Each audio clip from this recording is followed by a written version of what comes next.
Welcome, dear one, to this moment of calm and stillness. You've reached the end of your day, and now it's time to let go, to rest, and to prepare your mind and body for a peaceful sleep. Begin by settling into your bed, finding a position that feels just right. Let the softness of your pillow cradle your head and the blankets wrap you in gentle comfort. Take a moment to notice how your body feels. If there's any tension, acknowledge it and then invite it to soften. You are safe here.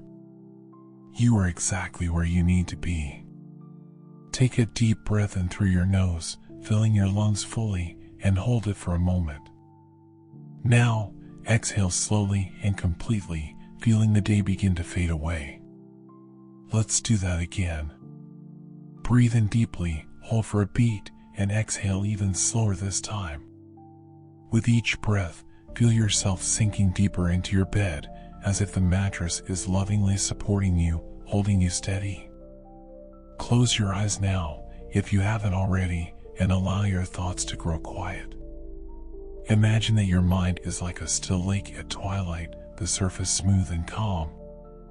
Let the ripples of the day disappear, one by one, until the water is completely serene. Picture yourself standing at the edge of a peaceful meadow. The sun is setting, casting the sky in soft shades of gold and lavender. A cool, gentle breeze brushes your skin, carrying the faint, sweet scent of blooming flowers and freshly fallen leaves. You hear the soft rustling of grasses and the chirp of crickets welcoming the night. You begin to walk slowly across the meadow, your steps light and effortless. With each step, you feel yourself leaving behind the busyness of the day. The meadow leads you to a small path lined with trees, their branches forming a canopy overhead. The air here feels calm and still, wrapping around you like a soft embrace. As you follow the path, you see a cozy cottage up ahead. Its windows glow with a warm, golden light, inviting you inside. This is your place, a sanctuary made just for you. You step through the door and are greeted by a sense of perfect peace. The air is warm, carrying the faint scent of lavender and cedar. A soft fire crackles in the hearth, filling the space with its comforting glow. In the corner of the room is a bed, perfectly made with soft, plush blankets and pillows that seem to call your name. You climb into the bed, feeling the perfect balance of support and softness. As you lie down, the weight of the day slips away. Your body feels heavy and relaxed, your mind calm and clear. You close your eyes in this peaceful place, listening to the quiet sounds of the crackling fire and your own steady breath. With every exhale, you feel yourself drifting deeper into relaxation, deeper into rest. There is nothing left for you to do. No thoughts to hold on to, no tasks to complete. This is your time to simply be. Let go of everything and allow sleep to gently carry you. You are safe, you are loved, and you are ready to rest. Good night, dear one. May your sleep be peaceful, and may your dreams bring you joy. Sparkles. Chapter 1. Gloria shifted in her seat as the plane descended, the hum of the engines a steady companion to her thoughts. She peered out the window, catching her first glimpse of Paris. The city sprawled below like a tapestry, its streets glowing faintly in the early evening light. Her breath hitched as the Eiffel Tower came into view, a soft beacon against the darkening sky. Even from above, it looked magical, almost unreal. The landing was smooth, and soon Gloria was stepping out of the airport, her suitcase trailing obediently behind her. The crisp autumn air greeted her, carrying the faint scent of rain and leaves. She tightened her scarf, savoring the coolness that brushed her cheeks. Her driver, a kindly older man, loaded her bag into the trunk of a sleek black car before holding the door open for her with a smile. Bienvenue à Paris, he said warmly. First time? Gloria nodded, her lips curving into a soft smile. Yes. I've dreamed of this for years. As the car pulled away, she settled back into the plush seat, her eyes scanning the passing streets. Paris was alive but not rushed. People strolled along the sidewalks, some carrying fresh baguettes or bouquets of flowers. Cafes spilled out onto cobblestone streets, their tiny tables lit by golden lamps. Gloria felt her chest expand with a deep, unfamiliar calm. Her hotel was tucked away in Le Marais, one of Paris's most charming neighborhoods. Its facade was modest but elegant, framed by ivy that climbed lazily toward wrought iron balconies. The lobby was intimate, filled with the scent of lavender and soft notes of piano music drifting from unseen speakers. A friendly receptionist checked her in, handing her a brass room key with a small tag etched with the number 14. Gloria took the old-fashioned elevator up, her anticipation growing. The room was perfect, a cozy space with a view of the quiet street below. She opened the windows and leaned out, taking in the sound of distant laughter and the occasional clink of glasses. It was as though Paris itself was welcoming her, wrapping her in its rhythm. She was unpacking her clothes when a knock came at her door.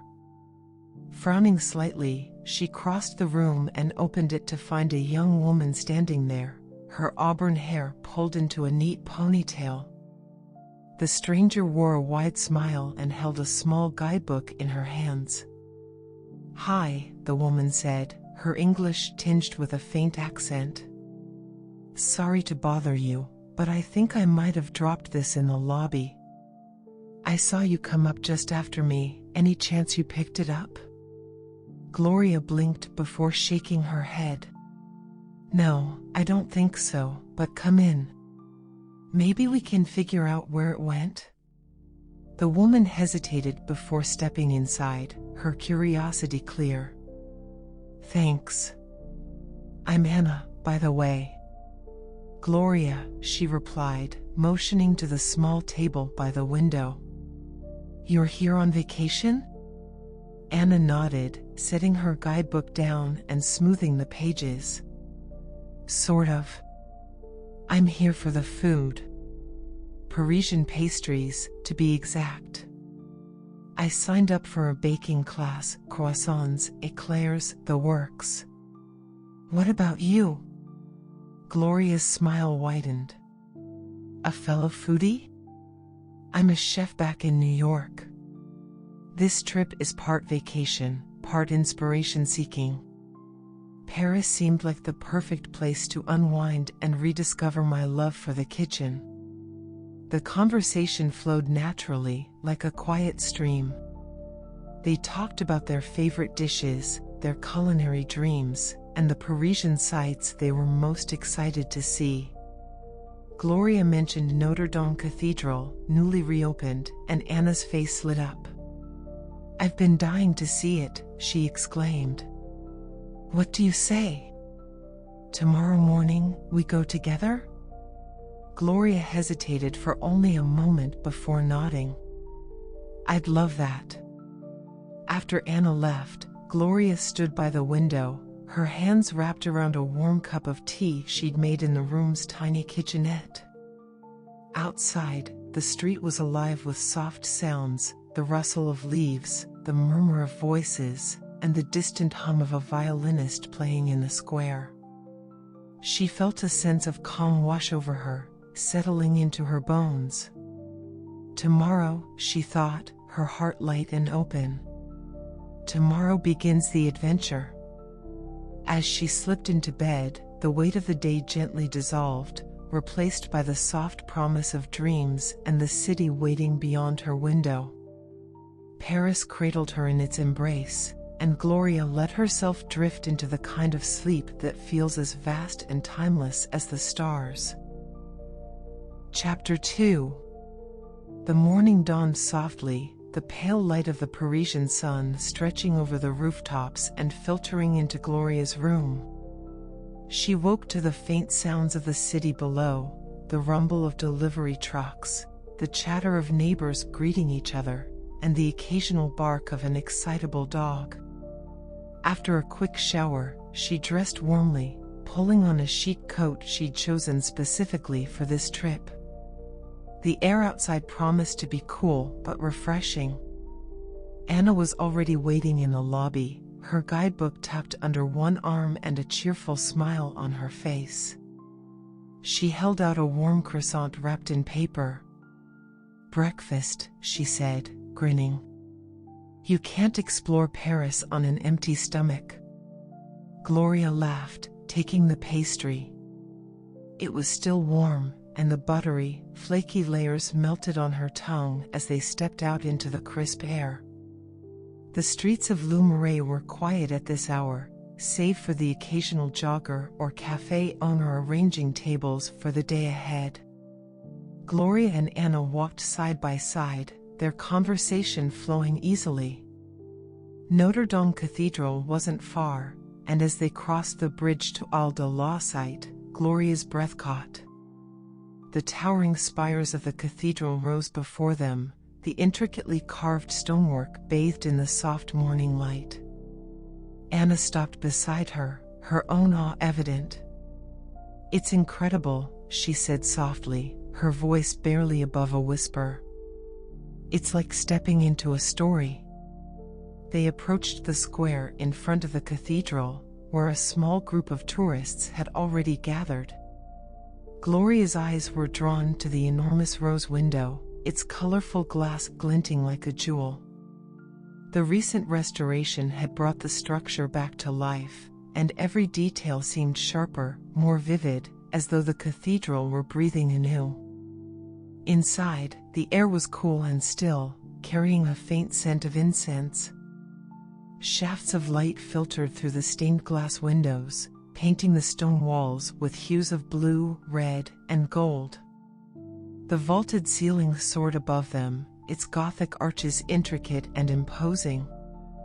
Gloria found herself moving slowly, her footsteps echoing softly as she took it all in. "This place," Anna began, trailing off as she gazed at a statue of a saint. "It makes you feel so small, doesn't it? But in a good way. Like you're part of something much bigger." Gloria nodded, her eyes tracing the details of a carved gargoyle high above. "It's humbling," she said. "And beautiful. You can feel the history here. All the lives, the stories, the prayers." They lingered, drawn to the quiet reverence of the space. Anna lit a candle, whispering a private prayer, while Gloria ran her fingers lightly over the cool stone of a pillar, marveling at the craftsmanship. As they left the cathedral, the sunlight seemed brighter, the world outside alive with color and sound. Their walk continued along the Seine, the river's gentle current reflecting the soft blues and grays of the sky. Street vendors were beginning to set up their stalls, displaying vintage books, postcards, and delicate watercolor paintings. Anna paused to buy a print of Notre Dame, holding it up for Gloria to see. "A souvenir," she said with a wink. "I'll frame it when I get home." They stopped at a small cafe near the Pont Neuf, settling at a table outside. The waiter greeted them with a smile, and soon they were sipping café au lait, the steam rising in gentle curls from their cups. Gloria leaned back in her chair, her eyes drifting to the river as she felt a sense of calm settle over her. "This is exactly what I needed," she said, her voice soft. "I didn't realize how much I needed to slow down until now." Anna nodded. "There's something about Paris, isn't there? It's like the city has its own rhythm, and once you match it, everything feels easier." They sat for a while, watching the world go by. A couple strolled hand in hand along the riverbank, their laughter carrying softly on the breeze. An elderly man walked his small dog, pausing occasionally to greet passers-by. Life in Paris moved at its own unhurried pace, and Gloria felt herself letting go of the hurried, relentless tempo of her life back home. When the waiter brought the check, Anna insisted on paying. "My treat," she said. "For being such a great sightseeing buddy." Gloria laughed. "We've only just started." The two made their way back to Le Marais as the city began to wake in earnest. Shopkeepers opened their doors, the scent of freshly baked bread wafted from boulangeries, and bicycles whizzed past on narrow streets. Gloria's heart felt light, her steps unhurried. As they reached the hotel, Anna paused. "Tomorrow, I'm heading to a market I read about, Marché Bastille. Want to come? They've got everything, fresh produce, cheese, wine. It could be fun." Gloria smiled. "Count me in." As Anna disappeared up the stairs to her room, Gloria lingered in the lobby for a moment, letting the morning settle into her bones. Notre Dame had left her with a quiet sense of wonder, and the easy companionship with Anna felt like the start of something meaningful. Later, as she sat by the window in her room, the sunlight streaming in and the faint sounds of Paris drifting up from the street, Gloria felt a deep sense of contentment. The day had been everything she'd hoped for and more. Tomorrow would bring new adventures, but for now, she let herself savor the calm. Paris, with its stories and its rhythm, had already begun to work its magic. Chapter 3. The morning air was brisk and fresh as Gloria stepped out of the hotel, her scarf wrapped snugly around her neck. Anna was waiting for her just outside, her cheeks pink from the chill, a bright smile lighting her face. She held 2 steaming cups of café crème, one of which she handed to Gloria. "Thought we might need a little warmth to start the day," Anna said. Gloria took the cup gratefully, wrapping her hands around it. The rich aroma of coffee mingled with the faint scent of fallen leaves as they began their walk to the Marché Bastille. The streets of Paris were slowly coming to life, the sound of shop doors creaking open and the laughter of children on their way to school creating a lively backdrop. As they approached the market, the energy shifted. The quiet hum of the streets gave way to a vibrant symphony of voices, laughter, and the clatter of crates being stacked. Rows of colorful stalls stretched out before them, bursting with fresh produce, fragrant flowers, and artisanal goods. "Wow," Gloria breathed, taking it all in. "This is incredible." Anna grinned, already eyeing the stall piled high with golden pears and deep red apples. "Let's split up for a bit and explore. Meet back here in 20 minutes?" Gloria nodded, eager to dive in. She wandered through the market, her senses overwhelmed in the best possible way. The colors were almost too vivid to be real, the rich greens of leafy vegetables, the vibrant yellows of citrus fruits, and the jewel tones of fresh berries arranged in neat rows. Vendors called out their wares in melodic French, their voices blending into the symphony of the market. Stopping at a stall selling cheeses, Gloria admired the array of wheels and wedges displayed with care.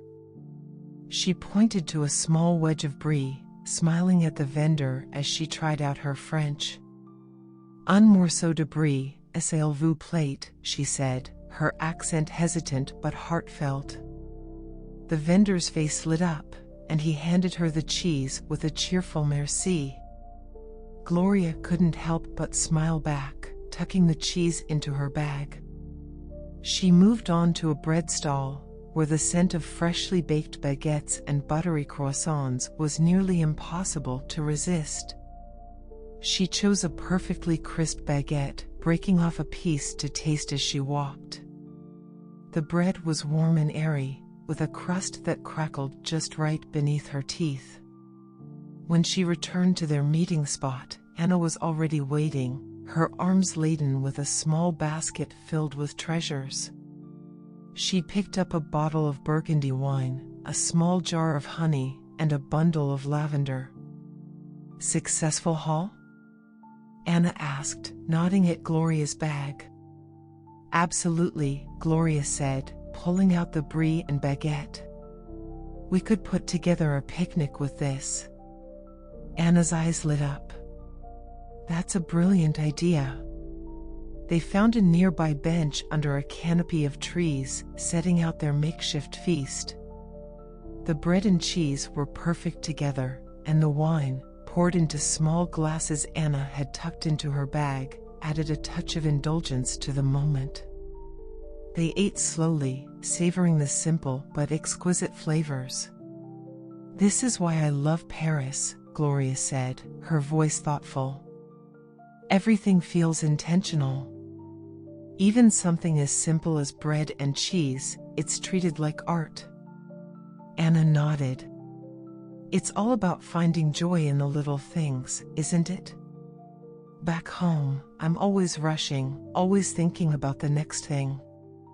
But here, it's different." They sat in companionable silence for a while, the bustle of the market continuing around them. Gloria found herself watching the people, an elderly woman carefully choosing flowers, a young couple laughing over a shared pastry, a child chasing a pigeon through the stalls. It was a reminder of life's simple pleasures, something she hadn't realized she'd been missing. As the market began to wind down, Gloria and Anna made their way back toward the hotel, their steps unhurried.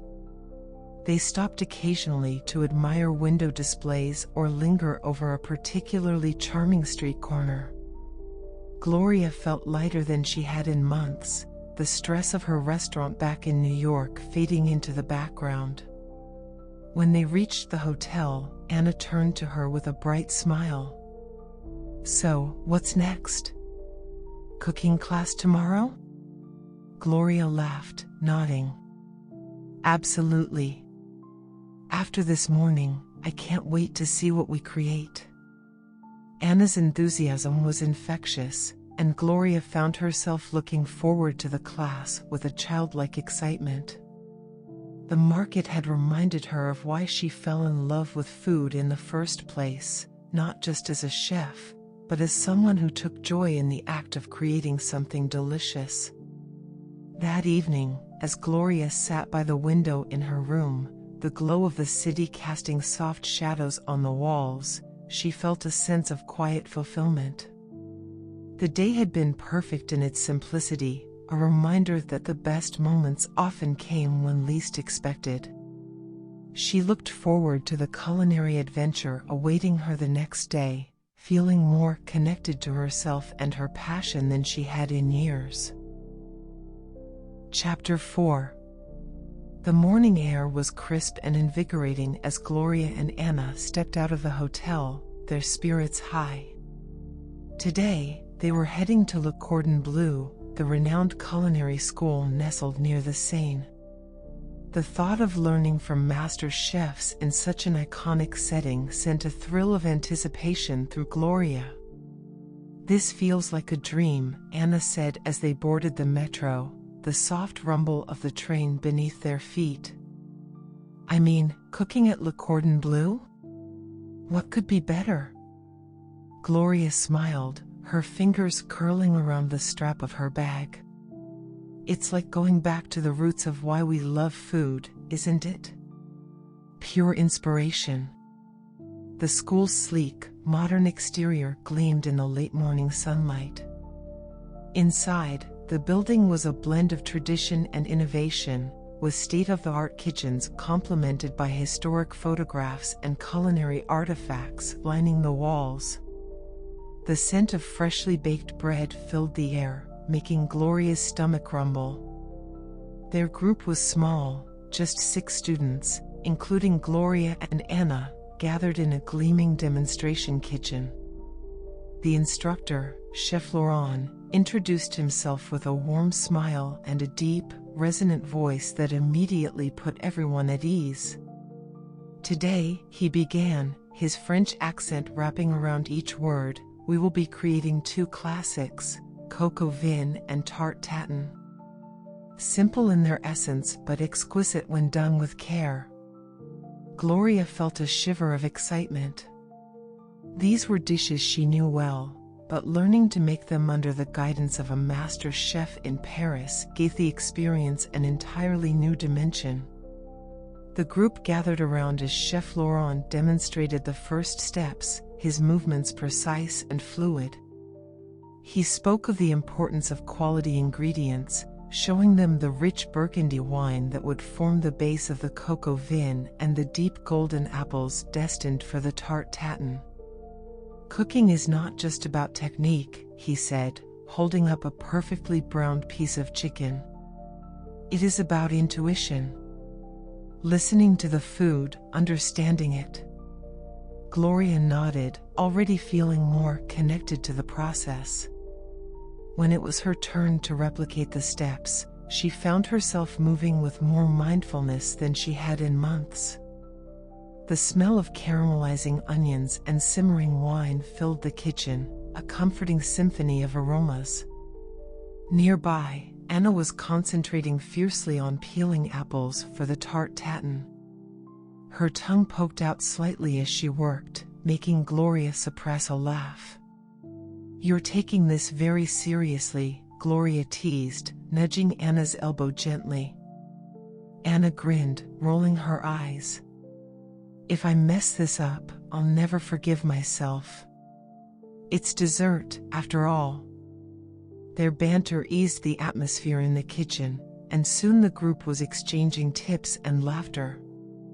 A young man from Tokyo shared his secret for achieving the perfect sear, while a retiree from Melbourne recounted her adventures trying to replicate French recipes at home.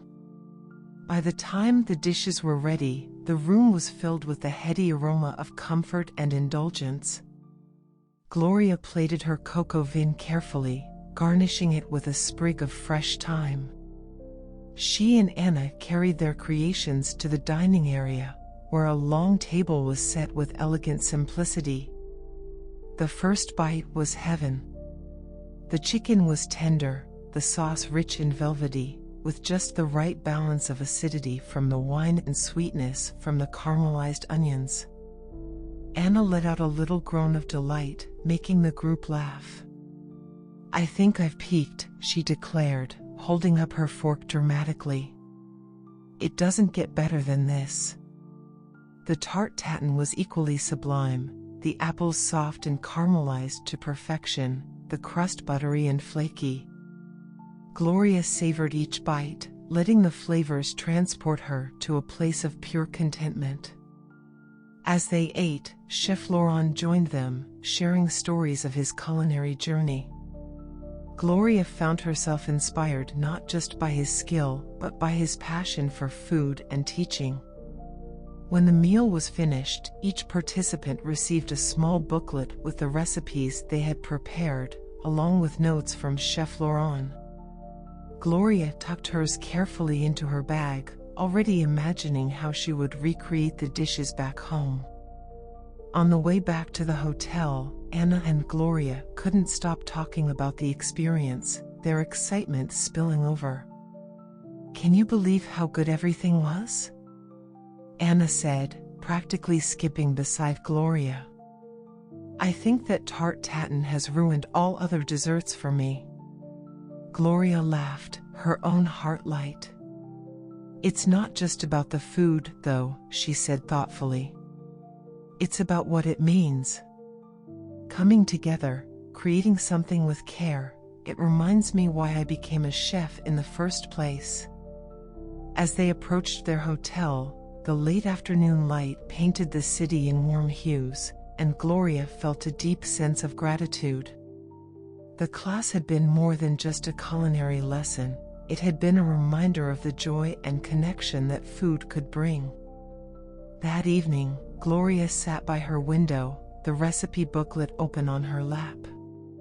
She ran her fingers over the pages, thinking of the smells, the laughter, and the quiet moments of focus in the kitchen. She thought of how this day, in its simple yet profound way, had rekindled a spark within her. Outside, the city hummed softly, its rhythm as steady and comforting as her own heartbeat. Paris, she realized, was not just a place, it was a feeling, one she would carry with her long after she left. Chapter 5. The sun hung low in the sky as Gloria and Anna boarded the metro bound for Montmartre, the historic hilltop neighborhood that promised art, charm, and breathtaking views. Gloria had read about its winding streets and bohemian past, but nothing could have prepared her for the enchanting atmosphere that greeted them as they emerged from the station. "Wow," Anna whispered, her gaze sweeping over the cobblestone streets and quaint buildings.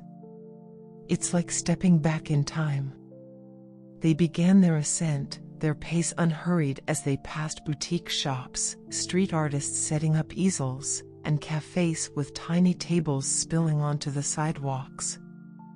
The crisp autumn air carried the faint aroma of roasting chestnuts, mingled with the earthy scent of fallen leaves.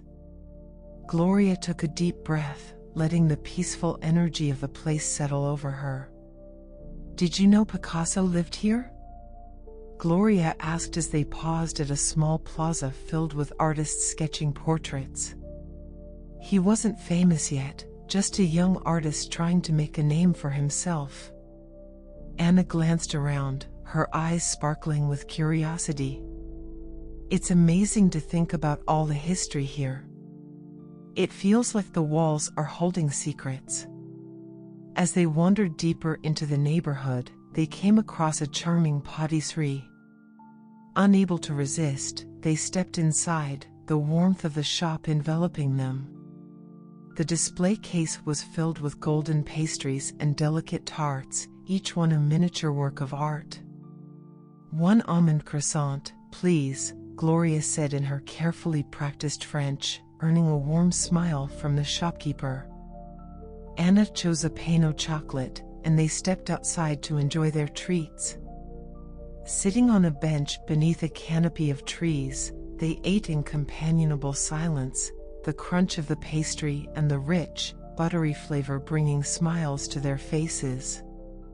Around them, the neighborhood buzzed with quiet activity, tourists snapping photos, locals chatting animatedly, and a street musician playing a gentle melody on his violin.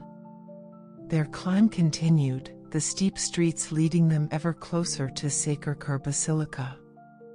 When they finally reached the top, Gloria had to pause to catch her breath. The gleaming white domes of the basilica stood out against the azure sky, an architectural marvel that seemed to glow in the afternoon light. Inside, the basilica was serene and majestic. The vast mosaics on the ceiling depicted Christ with outstretched arms, surrounded by saints and angels. Gloria felt a wave of calm wash over her as she took in the beauty of the space. She and Anna moved quietly, their footsteps muffled by the polished stone floors. Anna stopped at a pew, kneeling for a moment of silent reflection. Gloria wandered to the back of the basilica, where the light from the stained glass windows painted the walls with soft hues of blue, red, and gold. She closed her eyes for a moment, letting the tranquility seep into her. When they stepped outside again, the sun was beginning to dip below the horizon, casting Montmartre in a golden glow. Gloria and Anna found a quiet spot on the steps in front of Sacré-Cœur, joining a small crowd that had gathered to watch the sunset. The view was breathtaking. The city stretched out before them, its rooftops glowing in the fading light. The Eiffel Tower rose gracefully in the distance, its silhouette outlined against the pink and orange hues of the sky. The air was filled with a quiet sense of awe, as though everyone present was sharing a sacred moment. Now this, Anna said softly, her voice tinged with wonder, is something I'll never forget. Gloria nodded, her heart full. It's like the city is saying goodnight. As darkness fell, the streetlights below began to flicker on, bathing the neighborhood in a warm, inviting glow. Gloria felt an overwhelming sense of gratitude, not just for this moment, but for the journey that had brought her here. Montmartre, with its charm and history, had left an indelible mark on her heart.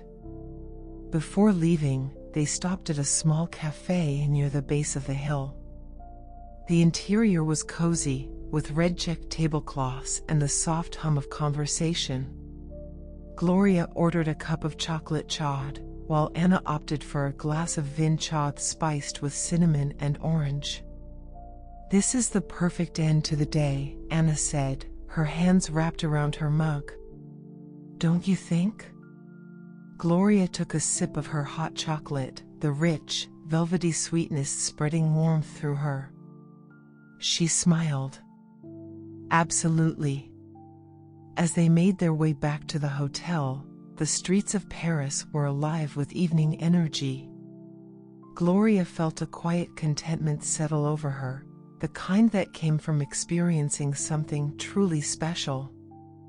Later that night, as she lay in bed, Gloria replayed the day's moments in her mind, the climb through Montmartre, the serenity of Sacré-Cœur, the sunset over the city.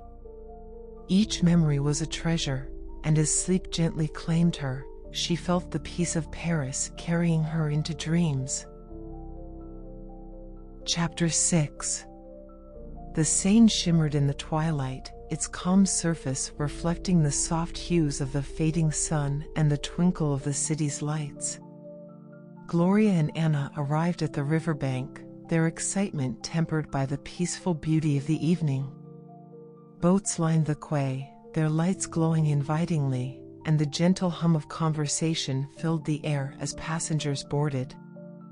This feels like the perfect way to end the day, Anna said, clutching her scarf against the evening chill. Gloria nodded, her eyes sweeping over the illuminated bridges and elegant buildings lining the river. It's like the city is ready to tell its secrets, she said softly, her voice barely rising above the murmur of the water. They stepped aboard the Bateau Mouche, finding a seat on the open-air deck. The boat began to glide smoothly away from the dock, the soft rumble of the engine blending with the quiet lapping of water. Around them, the passengers spoke in hushed tones, as if unwilling to disturb the tranquility of the moment. The boat's gentle motion created a calming rhythm, and Gloria let herself sink into it. The air was cool but not biting, and the faint aroma of fresh bread from a nearby bakery wafted across the water. She smiled as Anna leaned over the rail, snapping a photo of the Pont Alexandre III, its golden sculptures gleaming under the lights. It's even more beautiful than I imagined, Anna said, settling back into her seat. The boat passed under the bridge, the ornate details of its gilded statues and lampposts momentarily casting long shadows across the deck. Gloria tilted her head back, watching as the intricate arches of Pont Neuf came into view. The oldest bridge in Paris, it stood timeless and elegant, its soft curves reflecting in the water below. Do you think people 100 years ago felt the same way about this view? Anna asked, her voice dreamy. Probably, Gloria said. Some things about Paris feel eternal. It's like the city remembers its own history and shares it with you. The Eiffel Tower soon appeared in the distance, its golden lights shimmering like a beacon. The boat slowed slightly as it approached, giving everyone on board a chance to soak in the sight. At the top of the hour, the tower erupted into a sparkling display, the lights dancing against the night sky. A collective gasp rose from the passengers, followed by a reverent silence. Gloria felt a pang of emotion as she gazed at the scene. "It's so much more than a landmark," she murmured. "It's like it holds all the hopes and dreams of everyone who's ever come here." Anna nodded, her eyes fixed on the tower. "It's magical." As the boat continued its journey, the lights of Paris seemed to glow even brighter. Gloria and Anna talked quietly, their conversation blending with the soft sounds of the Seine. They shared stories of their favorite meals, their childhood memories, and their hopes for the future. Gloria found herself opening up in a way she hadn't expected, the quiet intimacy of the moment making it easy to speak from the heart. When the boat reached Notre Dame Cathedral, its newly restored facade illuminated against the dark sky, Gloria felt a swell of pride for the city. The Gothic masterpiece stood as a testament to resilience, its intricate details glowing in soft light. She thought of their visit to the cathedral just days earlier and how its beauty had filled her with a sense of wonder. The boat began its return trip, and the gentle rocking of the deck made Gloria feel as though she were being cradled by the river itself. She leaned back in her seat, letting her thoughts drift. The Seine seemed to carry not just water but memories, stories, and the essence of Paris itself. As they approached the dock, the boat's engine slowed, and the lights of the quay grew brighter.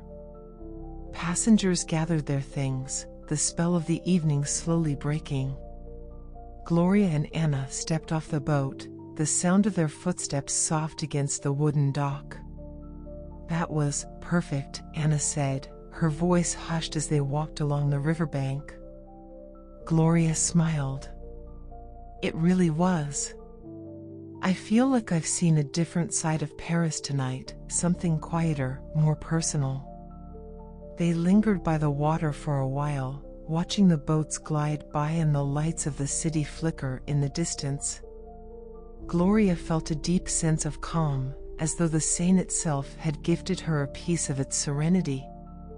As they made their way back to the hotel, the streets of Paris were alive with the energy of the night.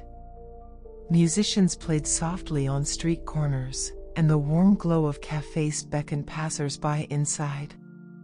Gloria felt a quiet contentment settle over her, the kind that came from knowing she had truly experienced the heart of the city. Later, as she lay in bed, the images of the evening played through her mind, the sparkling Eiffel Tower, the timeless bridges, and the gentle embrace of the Seine. Her eyes grew heavy, and she let the memory of the river carry her into a deep, peaceful sleep. Chapter 7. The morning light filtered softly through the curtains of Gloria's room, gently nudging her awake. She stretched luxuriously, the memories of the serene Seine cruise lingering like a comforting dream. Today was a day she had been eagerly anticipating, a visit to the Musée d'Orsay, a treasure trove of impressionist art housed in a grand former railway station. Downstairs, Anna greeted her in the lobby, her excitement evident. "Ready for some art?" she asked, her guidebook tucked under one arm. Gloria smiled. "Absolutely. Let's see what Paris has to offer us today." The short walk along the Seine to the museum was punctuated by the sounds of the city waking up, vendors arranging flowers, street performers tuning their instruments, and the faint chatter of tourists. The grandeur of the Musée d'Orsay came into view, its ornate facade standing proudly on the left bank. Inside, the cavernous space opened up before them, the vast central hall illuminated by soft natural light pouring through the iconic clock window. Gloria felt a rush of awe as she took in the rows of sculptures, paintings, and galleries. The architecture itself was a masterpiece, the grandeur of the former train station lending a timeless elegance to the art it housed. "Where should we start?" Anna asked, flipping through her guidebook. "Monet," Gloria said without hesitation. "I've always wanted to see his water lilies." They wandered through the Impressionist galleries, pausing before each masterpiece. Monet's gentle brushstrokes captured the fleeting beauty of light and water, while Renoir's vibrant colors brought life to scenes of dancers and gatherings. Gloria found herself lost in Van Gogh's swirling skies and vivid landscapes, his emotions radiating from every stroke. "This one," Gloria murmured, stopping in front of Starry Night over the Rhone. "It's like you can feel the movement of the stars, the flow of the river." Anna stood beside her, her voice equally hushed. "It's almost like he painted the feeling of Paris at night, isn't it?" They moved through the galleries at their own pace, stopping to sit on benches and absorb the art around them. Gloria took out her notebook, sketching quick lines inspired by a Degas ballerina. The movements of the dancer seemed to translate effortlessly onto the page, her pose elegant and poised. "I didn't know you sketched," Anna said, peeking over her shoulder. Gloria smiled, her pencil pausing mid-stroke. "It's something I used to do a lot, back when I had more time. I guess being here makes me want to pick it up again." Anna pulled out her own journal, writing quietly as they sat in companionable silence. Gloria found herself inspired not just by the art but by the quiet energy of the museum, the way it invited reflection and creativity. It felt like a space where time stood still, allowing her to rediscover parts of herself she had forgotten. When they had seen all they wanted, they stepped outside into the crisp afternoon air. A small bistro just down the street caught their eye, its outdoor tables nestled under a canopy of trees. They sat together, the warm sun casting dappled shadows over their table as they perused the menu. Gloria ordered ratatouille, its colorful medley of vegetables reminding her of the market visit days before. Anna chose a savory galette with ham and cheese. For dessert, they shared a crème brûlée, its caramelized top cracking satisfyingly under their spoons. "This is heaven," Anna declared, savoring the creamy sweetness. "I don't think I'll ever look at food the same way again." Gloria nodded, her own thoughts turning inward. The day had been about more than art and food. It had been about connection, with the city, with herself, and with the people she shared these moments with. As the afternoon waned, they wandered back toward the Seine, stopping at Shakespeare and Company, the famous English-language bookshop. Inside, the narrow aisles were lined with books, their pages whispering stories of their own. Gloria picked up a small journal, its cover embossed with golden stars, and bought it to continue capturing her Parisian inspirations. By the time they returned to the hotel, the sky had deepened into twilight, the city aglow with its evening charm.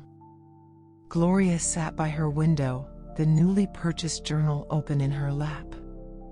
She jotted down fragments of the day, images of swirling skies, vibrant flowers, and the soft warmth of shared laughter.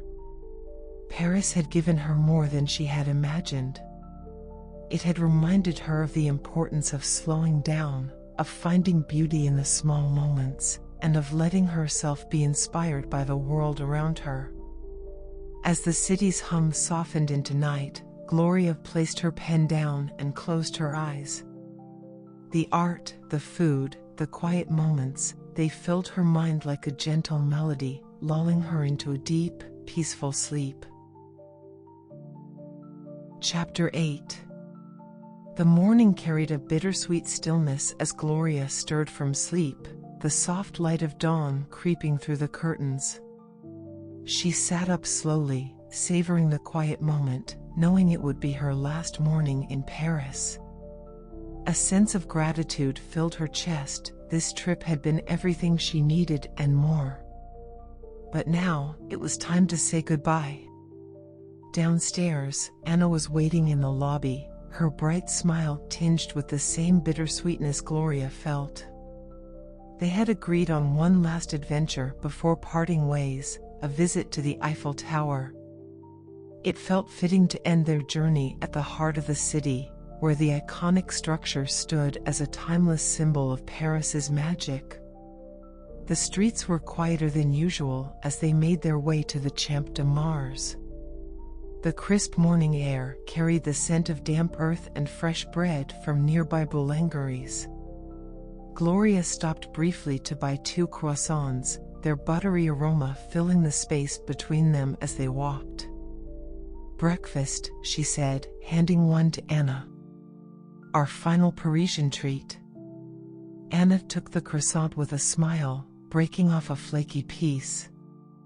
"It's perfect," she said. "I don't think I'll ever eat one of these back home without thinking of this trip." As they approached the Eiffel Tower, its iron latticework seemed to rise endlessly into the pale blue sky. Gloria felt her breath catch. No matter how many pictures she had seen, nothing compared to standing before it. The sheer scale and grace of the structure left her awestruck. They chose the stairs, deciding to take their time and savor the climb. The ascent was punctuated with pauses to take in the views, each level offering a new perspective on the sprawling city below. Gloria felt her legs burn slightly with each step, but the effort was worth it. When they reached the summit, Paris unfolded before them like a living map. The Seine snaked through the city, its surface shimmering in the sunlight. Notre Dame stood proudly in the distance, its newly restored spires piercing the sky. Gloria pointed out Montmartre, where they had watched the sunset just days ago, and Anna nodded, a nostalgic smile on her face. "It's beautiful," Anna said softly. "I'll miss this view." Gloria leaned against the rail, her gaze fixed on the horizon. "Me too. But I think it's more than the view, it's the feeling. Being here, in this city, it changes you." They stood in silence for a while, letting the moment sink in. The soft hum of conversation and the faint rustle of the wind created a peaceful backdrop. Gloria pulled out her notebook, jotting down a few words to capture the memory. "Paris, where the heart learns to breathe again." Anna peered over her shoulder, reading the line. "That's beautiful," she said. "You have a way with words, Gloria." Gloria smiled, closing the notebook. "It's easy to be inspired here." On their way down, they stopped at the second-floor cafe for one final indulgence, cups of hot chocolate that were rich and velvety, paired with a view of the city that seemed too perfect to be real. They toasted to Paris, clinking their cups together with quiet laughter. "To new friends," Anna said, her voice warm. "To Paris," Gloria replied, her heart full.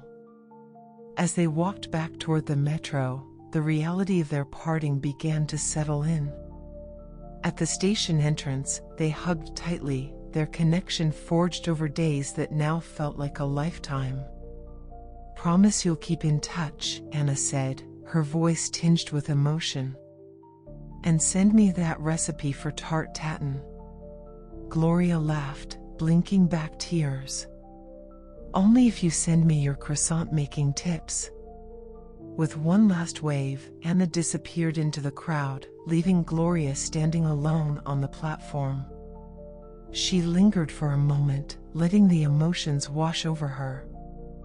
It was a bittersweet goodbye, but one filled with gratitude and hope. Later that day, Gloria boarded her train at Gare du Nord, her suitcase tucked beside her seat. As the train pulled away, she looked out the window, catching one last glimpse of the Parisian skyline. The Eiffel Tower stood tall in the distance, a beacon of memories and inspiration. Gloria leaned back in her seat, a quiet smile on her face. Paris had given her more than she could have imagined, a renewed sense of purpose, a friendship she would always treasure, and a heart full of moments she would carry with her forever. As the rhythm of the train lulled her, Gloria closed her eyes. The gentle hum of travel, the warmth of the memories, and the promise of what lay ahead merged into a peaceful melody. And with that, she let herself drift, her dreams painted in the golden light of Paris. The end.